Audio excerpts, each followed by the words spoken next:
I've just got an exciting new toy. It's my latest project. I've got interested in Stirling engines. So I bought one and I'm going to make it. Here we go. So here's the Stirling engine kit. It's pretty tiny, this one. It's a really little demonstration version. It's very cute. So let's go and get the instructions from the website. There's a bunch of different ones, different models. They're really cool. Some of them look really nice. Look at this. This is beautiful. I bought this one here. It's a sort of a starter version. There's some more complicated ones and some slightly bigger ones. I've also actually bought this one. This is a much larger one that goes on top of a log fire. And I'll show you that one working in a second. So let's download these instructions and get started. What do we need? A couple of screwdrivers, a cup of coffee and a rubber band, and I'll explain why we're going to need a cup of coffee in a minute.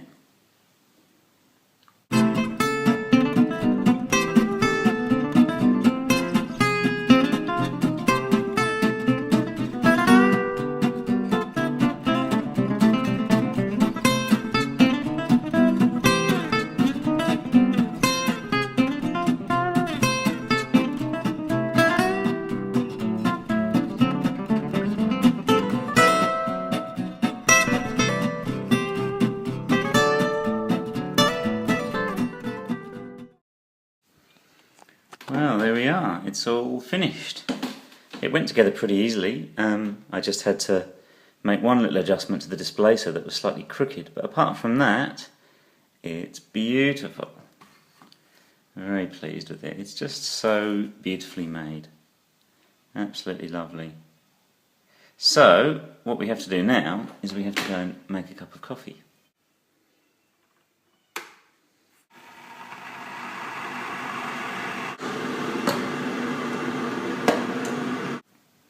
So while the coffee's brewing, I'll explain why on earth I'm making a coffee. Why have I been going on about this? Well, here's a How It Works website. Try and explain. Stirling engines were invented by a guy called Robert Stirling in 1816, and they were pretty much forgotten for a long time. And they've seen a bit of a renaissance recently. The way they work is you have two cylinders. You have a hot cylinder and a cold cylinder. And what they do is they basically run off very, very, very low pressure, temperature differentials. Most engines require a lot of difference in temperature or pressure. Stirling engines just work on a tiny amount. And so you heat up one, which pushes the gas over to the other cylinder, where it's cooled down by a cool source, which then sucks it back into the other one. Well, the pistons are joined together by a cam that provides this, and then it's heated up again. I'm probably not explaining this very well, am I? It seems impossible, but that's all it is. And so the air doesn't actually even leave the cylinder, so there's no fuel, there's no exhaust, there's no gas coming out. It just goes backwards and forwards between hot and cold. It's absolutely amazing. So putting that into real life here, we've got the bottom plate is the hot plate, the top plate is the cool plate. So you could put a heat sink on there to keep it even cooler. The big piston there, the displacer, that's where the hot air rises up into this chamber here, where it's cooled down by the top plate, and the top piston pushes it back down again. It's fantastic. It sounds like magic. It sounds like perpetual motion, but it's not, because it's using up energy. It's taking the energy from the bottom plate and basically moving it to this plate where it's then dissipated, and some of the heat energy will be converted into kinetic energy. So there's nothing magic about it, apart from the fact that it's just slightly magical. So let's juice up the coffee and see if we can get it up and running.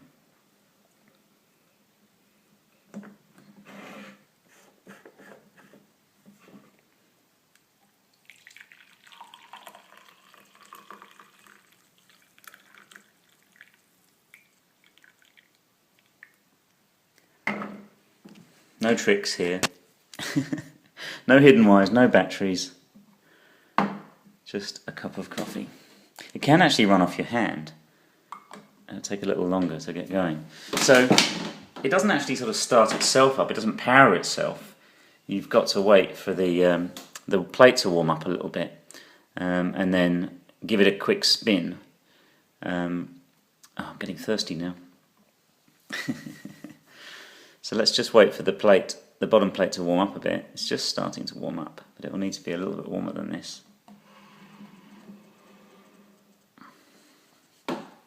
And then we just give the top wheel a little nudge, and it starts going. And yeah, I think that's reached momentum.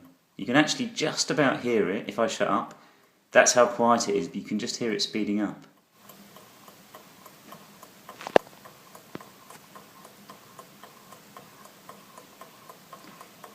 Isn't that beautiful?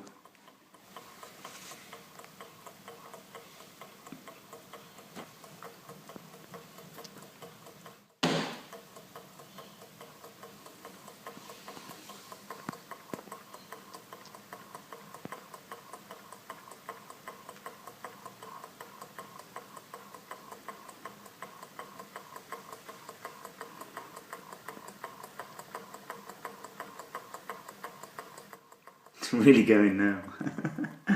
That's fantastic.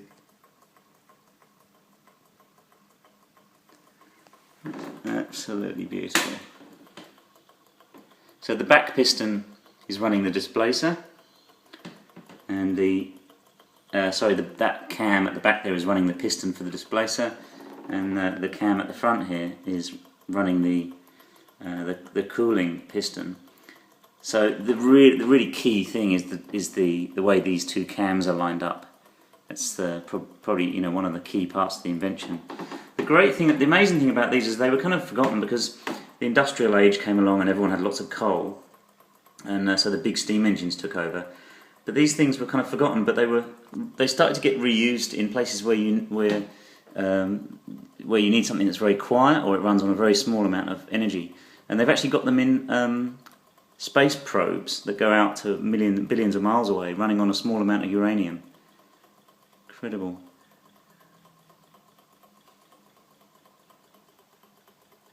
Absolutely amazing. I mean, now it's warm, this will run for quite some time. Anyway, and I'll have my coffee.